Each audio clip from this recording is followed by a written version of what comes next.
Hi, I'm Christy Schreiber, and we're here to discuss books that have changed the world and have changed us. And I'm Gary Schreiber, and this is the How to Love Lit podcast. This is the third episode in our 5-part series discussing the life of Jonathan Swift, as well as the 4 voyages of his most famous character, Lemuel Gulliver. In episode 1, we discussed primarily Swift's personal life and most important relationships. Swift was first and foremost a Christian minister. He was also a product of the Enlightenment, although not in a way we would think many times. Swift questioned modernism and the capacity of human reason. And science in Swift's day was generally concerned with physics and astronomy, and Swift didn't necessarily view those disciplines as valuable to the betterment of the lives of his parishioners. For Swift, science gives us a false sense of progress, but doesn't necessarily provide a better society or better human conditions or even better humans. And I also want to point out another position of Swift's that is specific to his time period, but worth thinking about today. Swift was very cynical of wealth, and wealth that was earned really divorced or not connected from the land. And the reason for this is when you own land, you take on the responsibilities of land ownership. And this is different from when you build wealth through speculation or trade. And Swift was suspicious of how this would mold the character of the wealthy and what kind of sense of social responsibility that would bring. And it's not the same as living in a place and investing in a place. And he saw wealth made that was not grounded to actual physical land as corrupting and vulgar because it didn't inherently force social responsibilities connected to the space where you yourself occupy or any particular space on this earth. And, on one level, it seems like a dated idea, but honestly, I think it's worth revisiting as we rethink how this book applies to our world. Lots of companies claim to be socially responsible, but the decisions they make in that name by nature of our world have nothing to do with where they live, their families and their communities. And I'm not saying Swift is necessarily right, but I'm not saying he's wrong. You're not saying. I'm also saying it's an interesting idea to think about, and one that I think Thomas Jefferson might have some parallel agreement with. You and your bromance with Thomas Jefferson. Well, it is interesting, but getting away from Swift's real world for a minute, let's think about our hero, Lemuel Gulliver, and his fantasy existence. Gulliver, and I will say that's got a lot of R's and V's, which makes it hard for me to say, but Gulliver in Voyage 1 is dropped off in this strange land we call Lilliput by reason of an accident. Maybe we could say it's human carelessness. Either way, it wasn't on purpose. That in itself sets a certain tone of haplessness, maybe even to the voyage. It's an oopsie from the start. The tone of the first voyage is actually very light. We're introduced to an efficient but, humorously petty and ultimately innately self-serving, cruel, and deadly race of miniature humans. Gulliver isn't really seriously threatened by them, though, until the very end because he's so much bigger than they are. And a point to highlight, but it does color his entire relationship with everyone there. It's nice to be bigger. I wouldn't know, but it seems nice to be bigger. And you're innately more powerful. Gulliver is naive for sure, but he's also really full of goodwill the whole time. He wants to help. He's kind. He's gentle. And he's also rather boring. Well, that's true. He is completely unimaginative, and he can't distinguish between details that we should care about versus the ones that he really should skip in telling us about. That also is worth mentioning because it shows us that he really doesn't create hierarchies in his mind, distinguishing between facts that matter and those that don't. And that's a skill you have to socially navigate in any community if you're going to have friends. But he says it's all done in the name of being totally transparent with his reader. Anyway, he ends his first voyage coming home, and when he gets back, we see that he desires all the same things he wanted before he left. He wants to advance in English society. He wants what we all want, right? Upward mobility, better finances. And there's nothing wrong with that. It's what everyone wants. But it's interesting that his interactions with the Lilliputians didn't really create any kind of crisis of conscience. He doesn't seem to have given his experience there much long-term thought. And so, no long-term thought at all, because 2 months later, he wants to leave again. He claims he's restless. And of course, just as we begin Voyage 2, we are hit with that personality trait of Gulliver's, in that he gives us way more information than I want or you want or anyone wants. Which is an interesting feature of the writing style. So we set out again in a different direction into the sea, and if I'm following all these directions correctly, we end up in what was at that time an unexplored northwest passage today that we might identify as Alaska. But he gets there in the most indirect way imaginable. He stops by the Cape of Good Hope, which is in South Africa, as well as the Straits of Madagascar. He hits Indonesia before eventually landing 2 pages later in the Arctic Ocean by way of the Great Tartary. What a tour that was. And all of this makes him appear to definitely be observant and even intelligent, but at the same time, I don't know, he appears directionless too. He's at the very least uncomplicated and unreflective as a human being. And what is going on with all this circumnavigating the globe for no clear reason? I don't know. Unless the wandering is just a reflection of how many of us do actually navigate our world wandering. I don't know. I'm speculating. What I think is pretty clear, though, is that he is an everyman. He's above average in his intelligence, but in many ways, he's just an average guy, the kind of guy who doesn't have to question a lot of stuff philosophically. Another thing to note is that he does always brag about himself, and increasingly so, to the point that it starts to stand out more and more. It can be actually funny because, it's always funny when people brag, obviously, about themselves, unless it's annoying, and sometimes it can be both. But truly accomplished and great people rarely do that. So to me, if you're overly bragging, it's a sign that, as we say in the South, you ain't all that. I remember I had a student who came up to me one day in class. This might be a tangent, but this is a really great student. He was a great athlete. He's the quarterback of our football team. He had gotten accepted into Vanderbilt. That's a very prestigious college around here. He's a very accomplished student.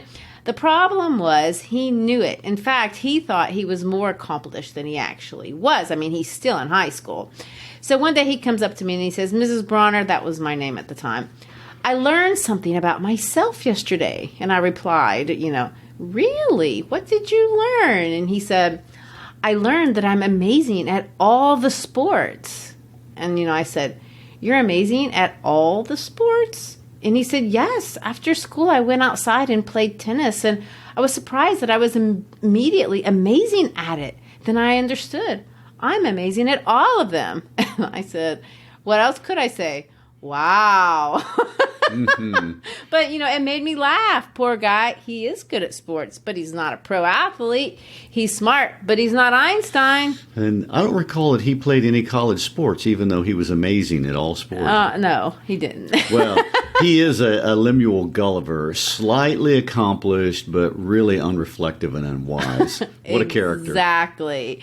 And Swift points out that our skewed perspective of ourselves and our world in both voyages, both 1 and 2, and he does it through physical size as he highlights our perspective as this instrument of satire through size.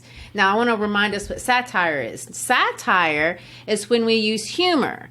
And what do we mean by humor? Well, we use irony, we use exaggeration, and other kind of extreme strategies. And we use these to make fun of something or someone.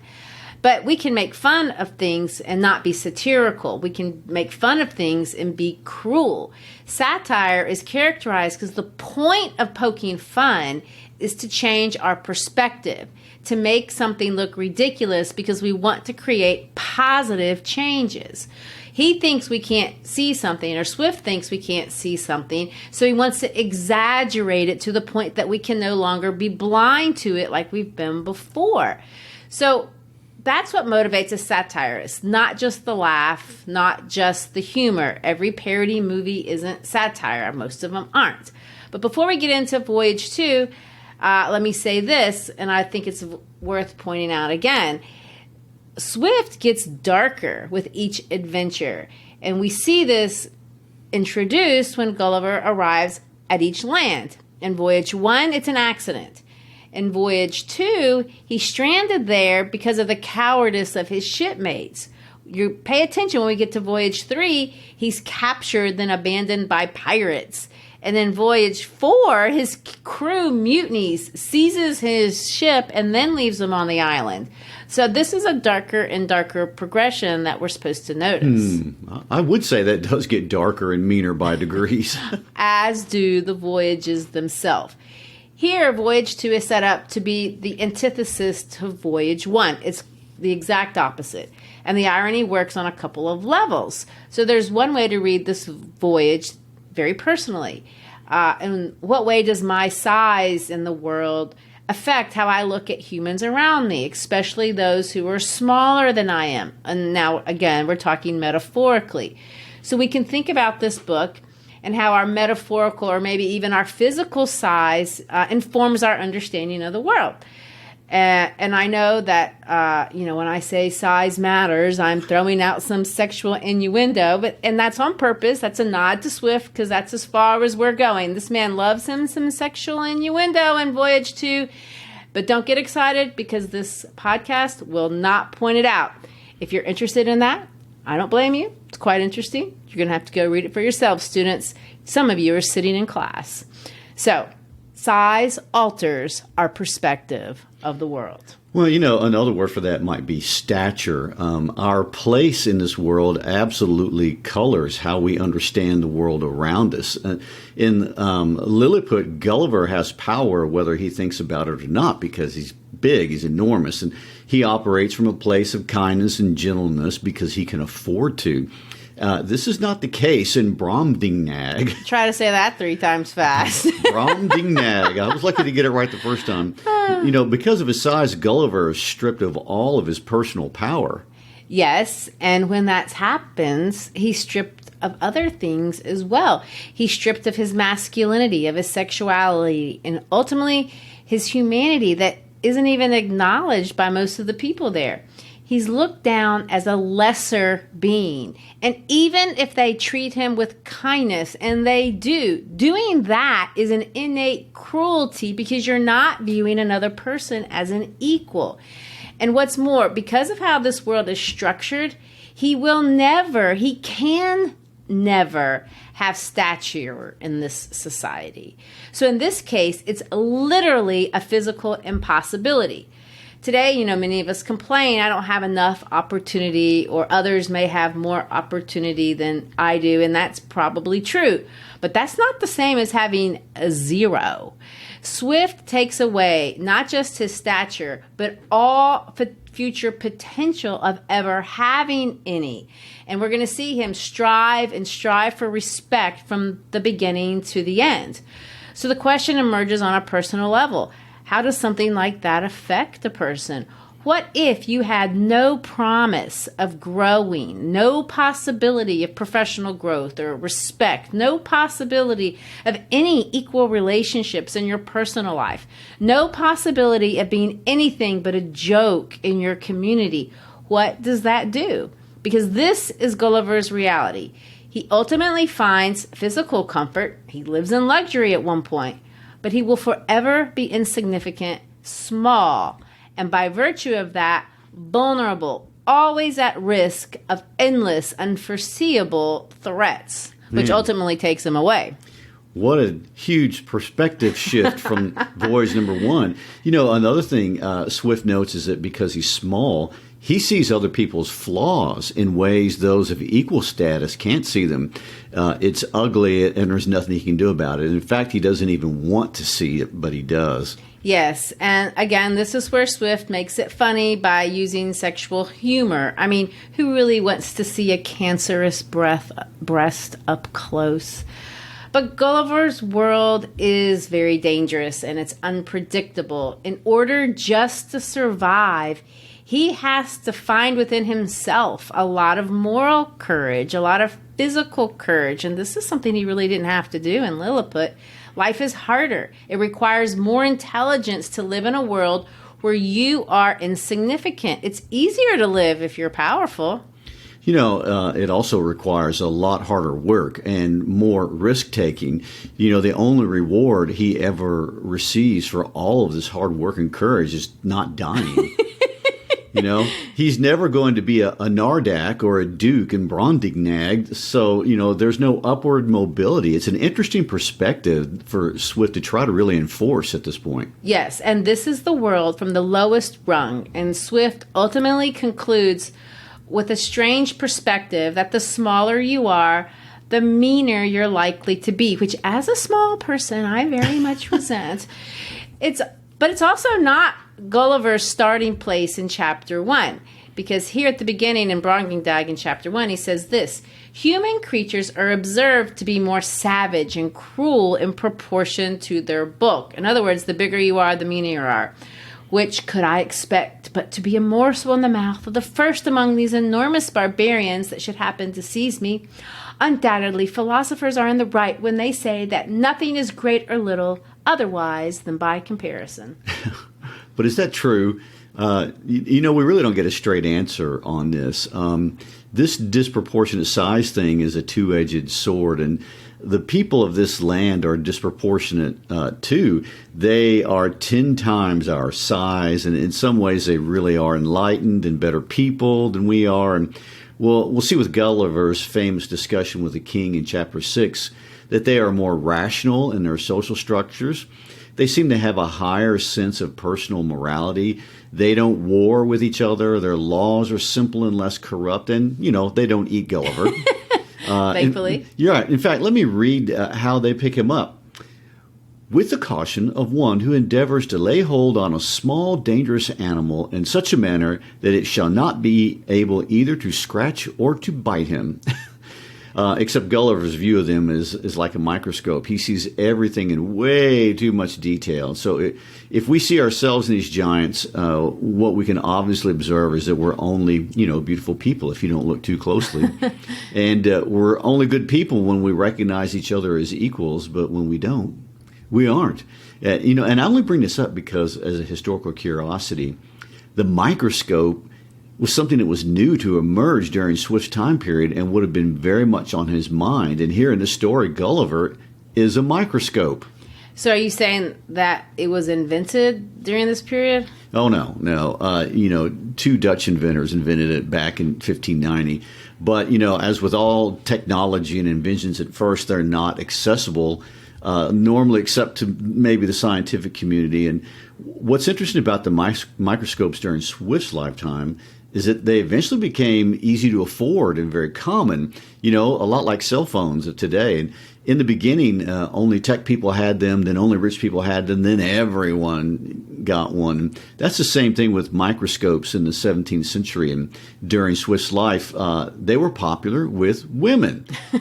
They were actually a fad. And this irked a few male scientists to no end. Specifically, Robert Hooke, who built his wealth and reputation at the end of the 17th century by being the first person to visualize a microorganism through a microscope, and that was a big deal. And Hooke claimed, and this is an obvious untruth, but I'm sure he believed it, that by the help of microscopes, there is nothing so small as to escape our inquiry. Anyway, over time, microscopes actually became kind of recreational.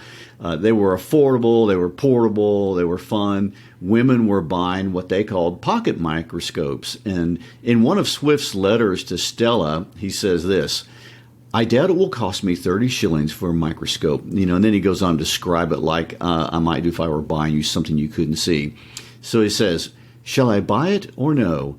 'Tis not the great bulky ones, nor the common little ones, to impale a louse, saving your presence, upon a needle's point, but of a more exact sort, and clearer to the sight, with all its equipage, and a little trunk that you may carry in your pocket. Tell me, sir, should I buy it or not for you? I wish we had Stella's response. I bet she said, of course. Well, I want to give him kudos for using the word equipage. I know, it's cute, but did they really look at lice? That's Oh, yes, they did. You know why? Because they're cute? Because they have, yes, exactly. they were the new pet. There's a lot of records of people looking at lice. Lice were a common problem, and I can only imagine that they were interested in those little buggers and putting them under the microscope. Oh, gross. Well, like I said, there are a lot of layers to Swift, but let's get back to Brobdingnag. If we compare part 1 and 2 just broadly, not microscopically, a few differences are obvious. Voyage 1 has 2 countries. Voyage 2 just has 1. Lilliput has a bad king, and the people are malicious. Brobdingnag has a good king, and the society is much less aggressive. In Voyage 1, Gulliver does stuff. He's powerful. In Voyage 2, things are done to Gulliver. He's powerless. In Voyage 1, Gulliver wants to make peace. In Voyage 2, he wants to make war, and he offers the king gunpowder as a way to gain status. And of course, there's the ending. In Voyage 1, Gulliver leaves on his own terms. In Voyage 2, we'll see he's taken away by a bird with no control at all. Did you just give away the story? Well, to be honest, there's not much of a plot line in Voyage 2, and that may be why it's not one of the more popular voyages. We're basically observing and taking notes on a society that is bigger than ours, better than ours, less corrupt, the institutions are simpler. But one of Swift's points is that even though society is better here at the institutional level, that doesn't necessarily mean that people are better by being bigger. The people in Brobdingnag are no better, they're no worse, but they're no better than average Lilliputians or 17th century Europeans or maybe modern day people anywhere on the globe. They will react to finding a tiny little guy pretty much like we might. When the farmer and his wife find him, their reaction is surprise. The wife screams, runs away, and I quote, "As women in England do at the sight of a toad or a spider." After dinner, they give Gulliver to their 1-year-old child, and he proceeds to put Gulliver in his mouth, just like our babies would. Of course, again, this is our first boob joke of the chapter because the nurse pulls out a breast that's 6 feet large for the baby to nurse, and Gulliver describes it in vivid microscopic detail.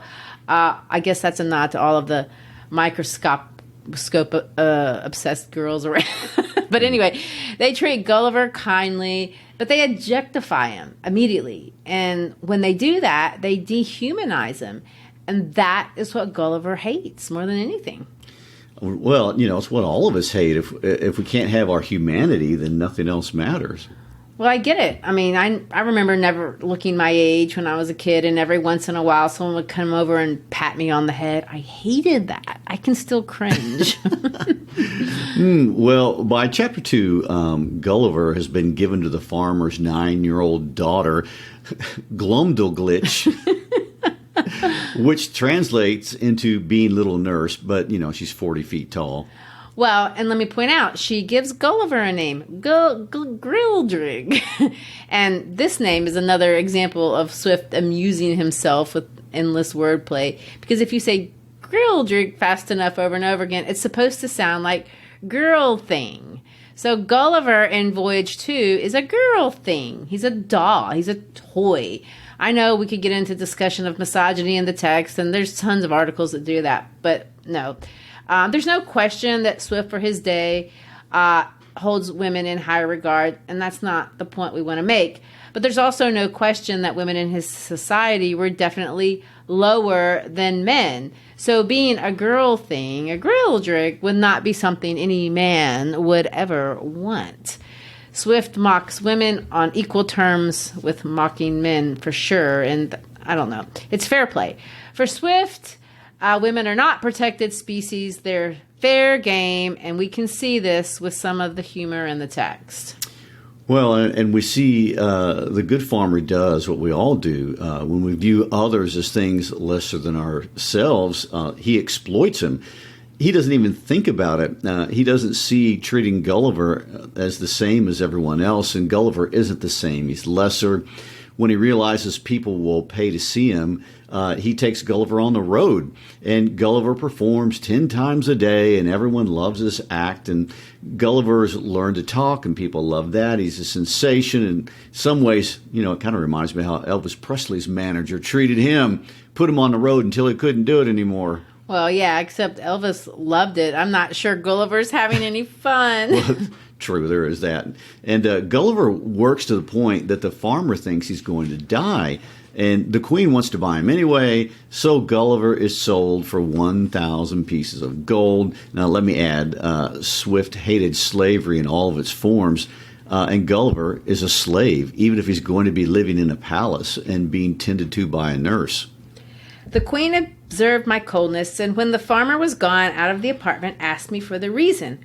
I made bold to tell her majesty that I owed no other obligation to my late master than his not dashing out the brains of a poor harmless creature found by chance in his field, which obligation was ample recompense for the gain he had made in showing me through half the kingdom, and the price he now had sold me for, that the life I had since led was laborious enough to kill an animal of 10 times my strength, that my health was much impaired by the continual drudgery of entertaining the rabble every hour of the day, and that if my master had not thought my life in danger, her majesty would not have gotten so cheap a bargain.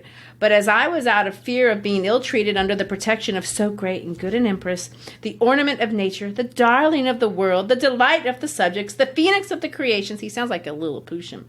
So I hoped my late master's apprehensions would appear to be groundless, for I already found my spirits to revive by the influence of her most august presence. Well, I want to note that a lot of what we see in these chapters between Gulliver being found and his conversation with the king in chapter 6 is really about personal identity, which I think is a great point of view to take on this. When we get to the chapters with the king, it's blatantly political, but before then there's a lot here about stature and identity, and Gulliver has been totally stripped of his identity and therefore his self-esteem. And you already pointed out that the 1-year-old put him in his mouth, and he's been given to a 9-year-old girl as a toy. Also that he's forced to perform on command, but it goes on and on and on. He's purchased by the queen for her amusement. He's going shopping with the ladies, being carried around in a box from store to store. Also let me add a historical note here, that going to stores is a new thing at this point in history. I mean, the world's transitioning from shopping in outside markets to indoor stores, and women of status could be dropped off at different stores. Oh my. And everyone could watch them go in and out with their purchases, and in this case, with Gulliver, he's an accessory. Gulliver, who fancies himself a worldly and enlightened man of science, isn't just a commodity, but he has to battle rats, and then the maids pick up the dead rats with a tong and toss it out a window. He's brained by a walnut thrown by a schoolboy. The queen's dwarf is constantly after him, dropping him into a large bowl of cream where he had to swim for his life, and the flies trouble him and leave their excrement behind, and the wasps steal his cake. And he displays his courage, by attacking them. And he's pummeled by apples, and a dog picks him up in his mouth. And the birds steal his food, but then they ignore him while hunting for worms. And he's almost drowned by a frog. I mean, this is a bad series of events. And, of course, the worst is the monkey who snatches him and holds him as a nurse does. And I quote Swift here. As a nurse doth a child she is going to suckle, I was almost choked with the filthy stuff the monkey crammed down my throat. I mean, the situations are funny and ridiculous, but not to Gulliver. I mean, he hates being a toy, an object. And, so once again, our self-esteem comes from our stature in our community, and Gulliver has 0. So what do you think that means? Well, first, we know it's not healthy, and it results in sadness and depression and anxiety and anger and shame and a whole host of negative emotions. But also know when we are attacked like this, we often will do exactly what Gulliver does. He fights this sense of personal nothingness and humiliation by suppressing the injury and bragging. And that's what we often do. Notice how much he brags on himself. Notice how much he also brags on England. It's not patriotism that's driving his assertions, but it's his own sense of worth. And he's really striving to try to find value. Well, let's look back to this motif of seeing again, seeing in the world. It was a big deal in Voyage 1, and it's a big deal here. And as I read from the first chapter already, Gulliver says, nothing is great or little otherwise than by comparison. And the longer Gulliver stays in this land, his perspective naturally of everything is going to skew again, but this time in the opposite direction. He sees himself as smaller than he really is. He compensates by bragging excessively, but that's not how he sees himself. He also compensates by screaming. Here, in order to be heard, he has to scream. But he doesn't stop when he gets picked up by sailors. He can't even tell that he's screaming. His view of the world is skewed because he sees himself so small. And from the outside, it makes him look crazy. Well, indeed. And in real life, it does too. So that's one way of looking at the voyage, which I think is a very good way, this personal way of looking at our stature.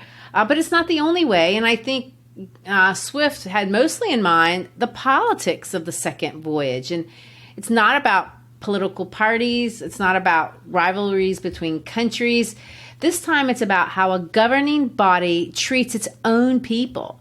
Swift makes this crossover in the chapters where Gulliver and the king talk, and they go back and forth talking about the English government. But the crossover culminates when Gulliver offers to give him the secret for gunpowder. This is an interesting use of a satirical technique that we call defamiliarization. In other words, you describe something that's actually familiar, but you defamiliarize it. You make it sound unfamiliar to the point that we can figure it out what it is, but you make it sound ridiculous. And in this case, Swift wants to highlight our fascination with warfare and our love of gunpowder. In hopes to ingratiate myself farther into His Majesty's favor, I told him of an invention discovered between 300 and 400 years ago to make a certain powder into a heap of which the smallest spark of fire falling would kindle the whole in a moment, although it were as big as a mountain, and make it all fly up in the air together with a noise and agitation greater than thunder. That a proper quantity of this powder rammed into a hollow tube of brass or iron, according to its bigness, would drive a ball of iron or lead with such violence and speed that nothing else was able to sustain its force, that the largest balls thus discharged would not only destroy whole ranks of an army at once, but batter the strongest walls of the ground, sink down ships with 1,000 men in each to the bottom of the sea, and when linked together by a chain, would cut through masts and rigging, divide hundreds of bodies in the middle, and lay all those waste before them, that we often put this powder into large hollow balls of iron and discharge them by an engine into some city we were besieging, which would rip up the pavements, tear the houses to pieces, burst and throw splinters on every side, dashing out the brains of all who came near. That I knew the ingredients very well, which were cheap and common. I understood the manner of compounding them, and could direct his workmen how to make these tubes of a size proportional to all other things in His Majesty's kingdom, and the largest need not be above 100 feet long, 20 or 30 of which tubes, charged with the proper quantity of powder and balls, would batter down the walls of the strongest town in his dominions, and in a few hours destroy the whole metropolis, if ever it should pretend to dispute his absolute commands. This I humbly offer to His Majesty as a small tribute of acknowledgment in return for so many marks that I had received of his royal favor and protection. Well, of course, we all know what he's talking about. He's talking about war. He's talking about violence, gun violence, bombs. And it's terrible. And what he's saying is absolutely true. And you're supposed to think, why would anyone want to do that? But, we know that whoever owns the gunpowder controls the world. And as Swift tells us in this same voyage, that the whole race of mankind can be reduced to, and I quote, the nobility contending for power, the people for liberty, and the king for absolute dominion. I think that's a fantastic way to phrase all that. It's an interesting way to reduce the world, and I might add is the exact same conclusion Machiavelli came to. They weren't wrong. Yeah, but in this case, he adds weapons as a means for making this a reality. Whoever controls the gunpowder wins. We can make this application of our day if we want to. But going back to history, let's understand the historical context that would make Swift say something like this. Well, there are a lot of different things we can talk about. But first, the conditions of Ireland during the time Swift was dean in Dublin were not good if you were Irish. And of course, Swift is not ethnically Irish. He was born and he lived in Ireland, but he's ethnically English. And by religion, he's Anglican. He was also well paid, but this was not what he saw when he walked out the door of his church. The world of the Irish was appalling. Thousands of men and women and children suffered homelessness because of crop failures and rising prices and unemployment and, many restrictions imposed by the British government. The government was exploitative and controlling, and one man who Swift held responsible and could not stand was Prime Minister Robert Walpole, or Flimnap from Voyage 1. Swift wasn't the only one to hate that guy. Most everyone in Great Britain did, by the way. He was incredibly corrupt. He lived above the law. He didn't live by the ethics he demanded of others, or even the moral standards of his day. And he was openly promiscuous, sleeping with all kinds of women, and he didn't even conceal his behavior. He was married but had a public mistress. He did marry one of his mistresses, but he had others and had children with them. And, in fact, openly, he had at least 3 illegitimate children and one whose mother was never publicly identified. And, this flagrant assault on public standards was insulting in itself. But if he had been an ethical administrator, maybe people would have let that go. But he wasn't. I mean, he notoriously sacrificed the public good for his own personal wealth and desire for power. And, one contemporary has called him a monster of corruption. Jonathan Swift wrote a poem about him. I want to read it because it's kind of funny. But he says this: with favor and fortune fastidiously blessed, he's loud in a laugh, he's coarse in his jest. A favor and fortune, unmerited vain, a sharper in trifles, a dupe in the main, of virtue and worth by profession a giber, of juries and sentence the bully and briber. And the name of that poem, the character of Sir Robert Walpole. That's pretty personal, don't you think? He's not trying to hide it. No, Swift was about the neglect of the Irish people and the corruption of the prime minister. And in Voyage 2, the good and reasonable King of Brobdingnag goes on a tirade about how corrupt England is. And, Swift really cuts loose and pretty much openly attacks Prime Minister Walpole's person as well as his policies. And he's mad about the government's overspending and how that affects the regular people. He's mad about the fraud in the elections. He's mad about Walpole's bribing of the members of Parliament. He's angry about his use of armed forces. Well, if we're going to look at the broad theme here, he sees the governing class manipulating laws that were originally intended to be good, but they use them to do things that are self-serving. They manipulate the originally intent to justify what they want. And one way they can do this is they make the laws so long and convoluted no one can read or understand them. And so one thing that he says there about Brobdingnag is that in their country, no law can be longer than the 20 letters of the alphabet. I wish we had that. Because that's not how most legislators write things.